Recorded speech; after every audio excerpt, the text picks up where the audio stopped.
Hola, hoy vamos a hablar acerca de una enfermedad no infecciosa que viene siendo la ansiedad. Primero que todo vamos a hablar de su incidencia en México. Según un estudio realizado en el 2022, la prevalencia de ansiedad en México fue del 43.5%. Las categorías con mayor prevalencia de ansiedad dentro de sus grupos fueron mujeres con un 46.2%, grupos de edad de 18 a 30 años con 47.3%, personas con mayor nivel educativo con un 43%, estudiantes con un 48.8% y personas que actualmente no tienen una pareja con un 47.3%. Además de eso, según el gobierno de México, aproximadamente el 50% de los casos se presentan antes de los 25 años de edad.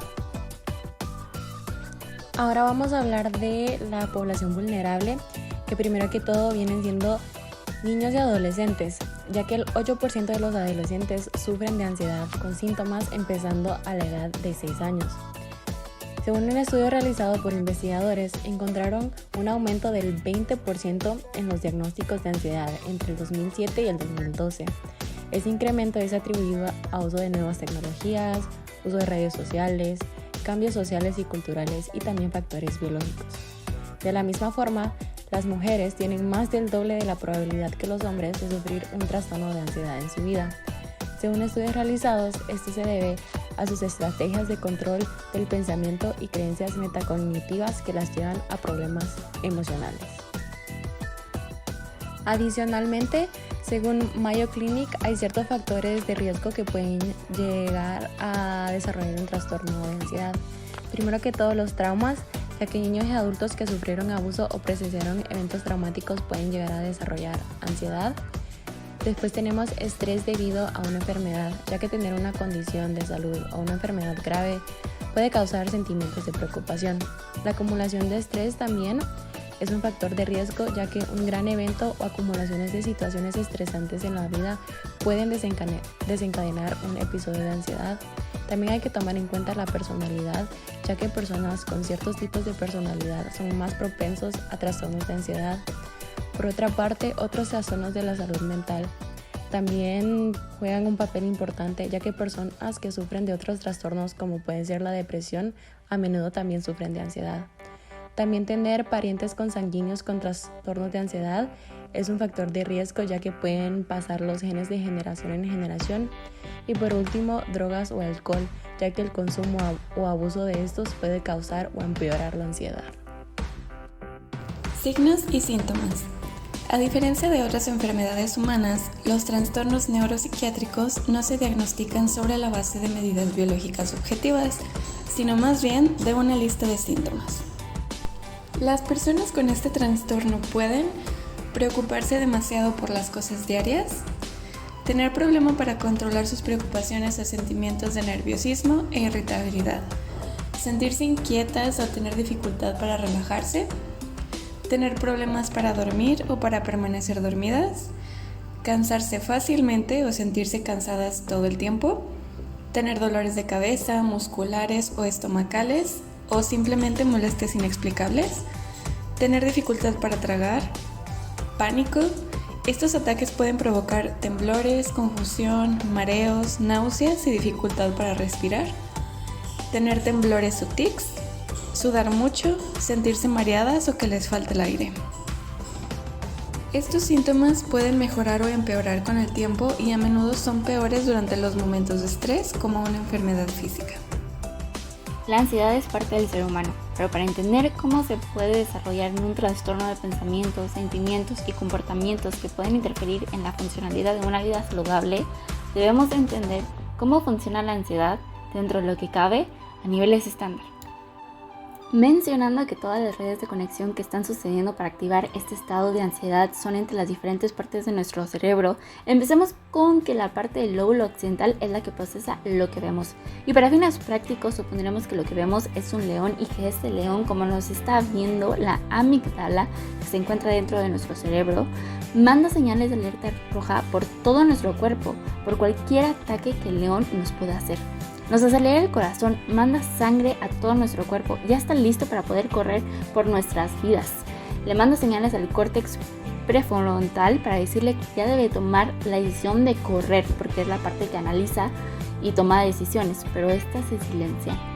Resulta que dentro del mismo córtex frontal estuvieron analizando la situación y concluyeron que no hay necesidad de correr porque uno, estás en un zoológico, hay seguridad alrededor y el león está seguro en su hábitat, por lo que no puede ir por ti. Y dos, tu hipocampo hizo memoria de la película de Rey León y el documental de National Geographic. Recordar lo adorable que son los dibujos y que en realidad los leones son tranquilos y no están cazando te lleva a una tranquilidad e interés de estar viendo un león real. De este modo es como funciona la ansiedad. Y como se puede observar, se puede decir que es como un ciclo. Y si no funciona correctamente, amenazas inciertas y poco probables pueden causar muchas emociones. Si el camino a las señales entre la amígdala y las otras partes del cerebro no están reguladas, estas se vuelven más fuertes y seguirán más fuertes como un círculo vicioso, lo que podría escalar y escalar y escalar hasta crear lo que conocemos como un ataque de pánico. Ahora bien, ¿qué es lo que regula estas reacciones normalmente? El trastorno de la ansiedad se manifiesta cuando hay una gran actividad y cambios en las señales del sistema límbico, como acabamos de ver en la situación del león. Estas actividades son a través de una combinación de neurotransmisores y hormonas. Los neurotransmisores son los que permiten la comunicación entre neuronas y otras células atravesando el espacio sináptico y mediante impulsos nerviosos, mientras que las hormonas por su parte son secretadas por las glándulas endocrinas interviniendo en la regulación de una multitud de funciones corporales básicas. El cortisol tiene un efecto en prácticamente todos los órganos y tejidos del cuerpo y es el que ayuda al cuerpo a responder al estrés. Aplicándolo en el ejemplo del león, sería el responsable de que el cuerpo esté listo para sobrevivir a cualquier ataque. Mejora el uso de la glucosa en el cerebro y aumenta la disponibilidad de las sustancias que reparan los tejidos. Incluso limita las funciones que serían no esenciales o perjudiciales en una situación de lucha o huida, por lo que altera la respuesta del sistema inmunitario, suprime el sistema digestivo y el sistema reproductor y los procesos de crecimiento.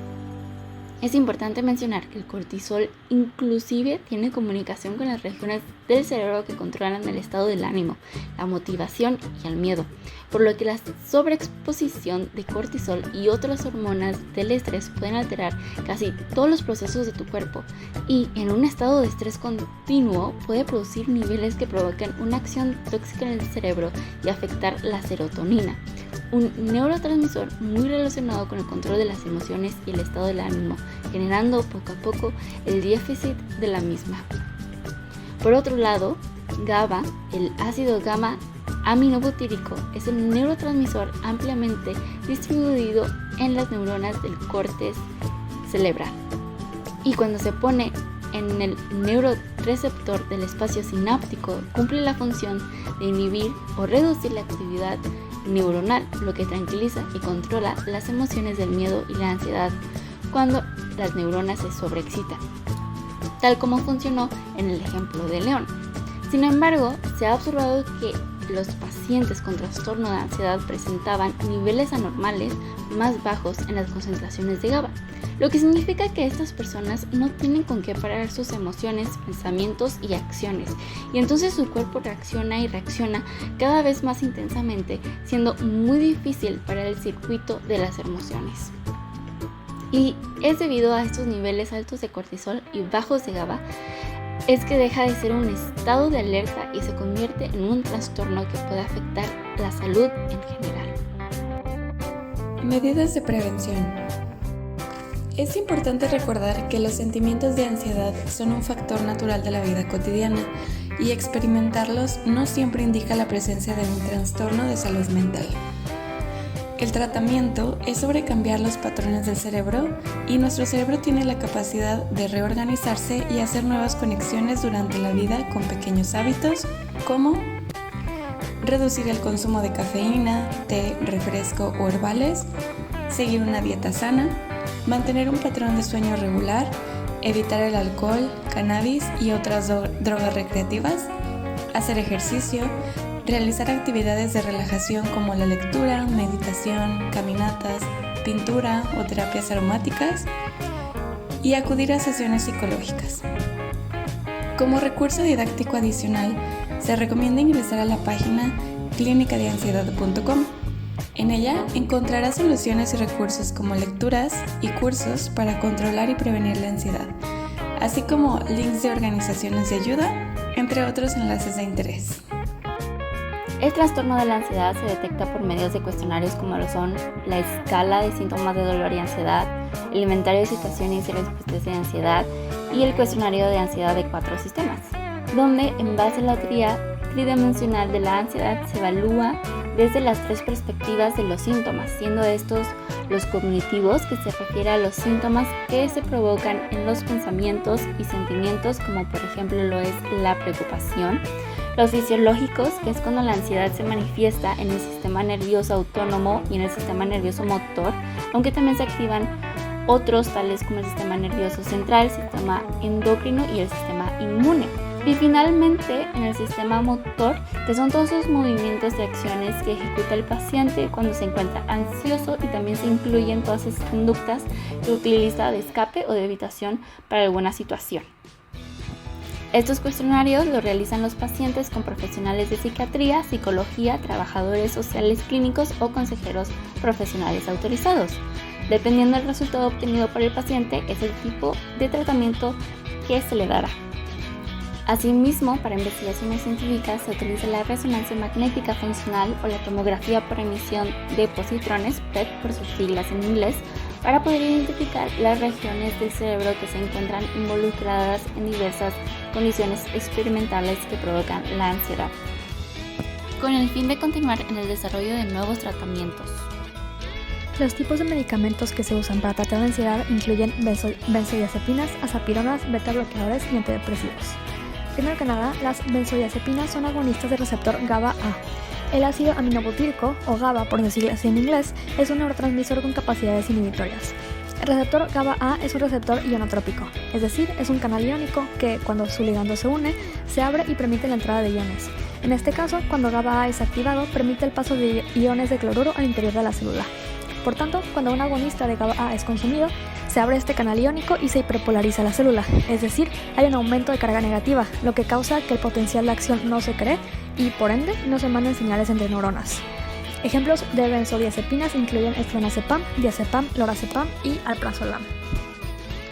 Después están las azapironas. Las azapironas actúan como agonistas del receptor de la serotonina 5-HT1A en su versión presináptica, la cual es un autorreceptor inhibitorio encontrado en el núcleo dorsal del RAFE, que es una parte del cerebro que contiene muchas neuronas productoras de serotonina.